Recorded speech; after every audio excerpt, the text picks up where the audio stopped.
Imagine that inside your body there is already a molecule capable of influencing how your cells age. A sort of hidden switch that can give your body more energy and vitality. But here's the curious thing. It doesn't activate automatically. Only some people, thanks to the bacteria in their gut and what they eat, manage to switch it on. Today, I'll tell you the secret of that molecule, which science is studying as one of the keys not only to healthy aging, but also to boosting your muscle strength and the production of mitochondria, which is where your body's energy comes from. It's called urolithin A.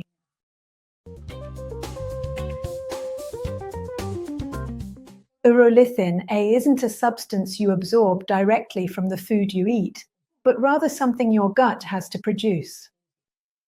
When you eat foods rich in certain compounds called elagitanins, found in fruits like pomegranate, raspberries, and other berries, as well as some nuts, your gut microbiota, that is, the bacteria living in your gut, can transform them into urolithin A. But why is this molecule attracting so much scientific interest? Because studies have shown that urolithin A helps with a process called mitophagy.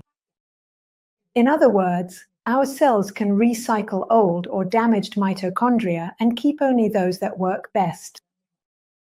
Clinical studies have shown that older people who used urolithin A improved their strength and endurance during simple activities like walking for longer or climbing stairs.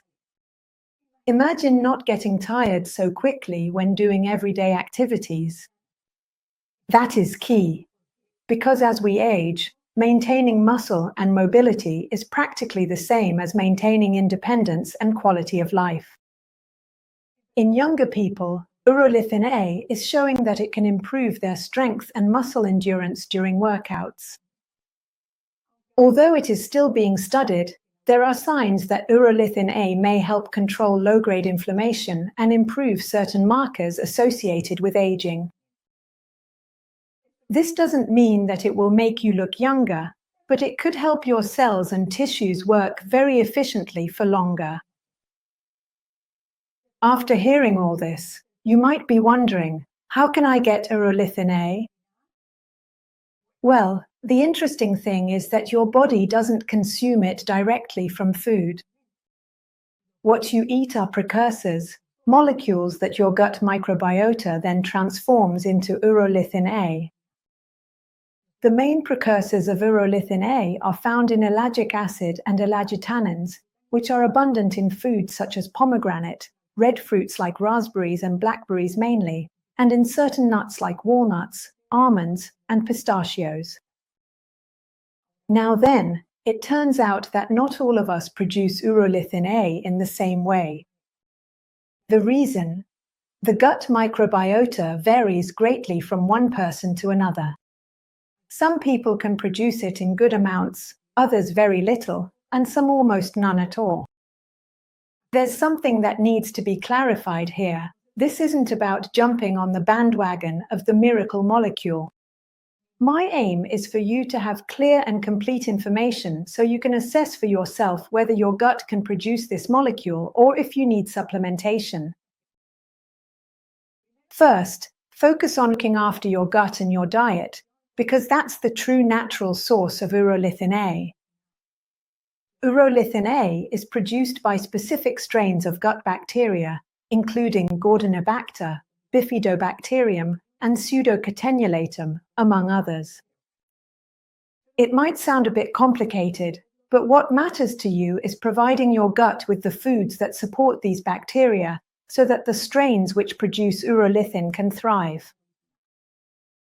So, foods rich in prebiotic fiber such as raw garlic, onions, leeks, seaweed, vegetables, and fruit, as well as foods high in polyphenols like pomegranates, and fermented foods such as yogurt, kefir, sauerkraut, and kimchi, help to increase the diversity of gut microbes and can introduce beneficial microbes that support the overall health of the microbiome and those specific bacteria.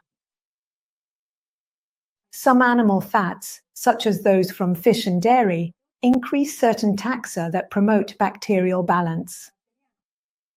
But this is on the condition that you maintain a good intake of fiber. Otherwise, it could harm the health of your microbiome in the long term. Only if your gut health is not at its best, or if you are looking for some extra support, might a supplement be a reasonable option. Always with the understanding that it does not replace healthy habits, but rather complements them. Most of the clinical studies we have come from research using a standardized urolithin A supplement, with doses ranging from 500 milligrams to 1 gram per day. In older adults aged 65 to 90, over a period of 4 months, better parameters of muscle strength and physical endurance were observed compared to placebo. Both dosage levels were safe, with no relevant adverse effects. In biomarker studies, 500 milligrams per day have been used for several weeks, showing greater mitochondrial activity in muscle cells and increased energy efficiency. This is regarding mitophagy. There are still no long-term anti-aging studies directly, but doses between 250 milligrams and 1 gram per day have been administered to healthy older adults, showing improvements in mitochondrial health biomarkers without side effects.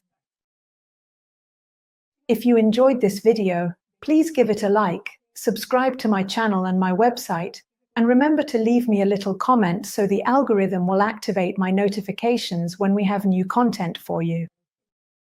See you soon.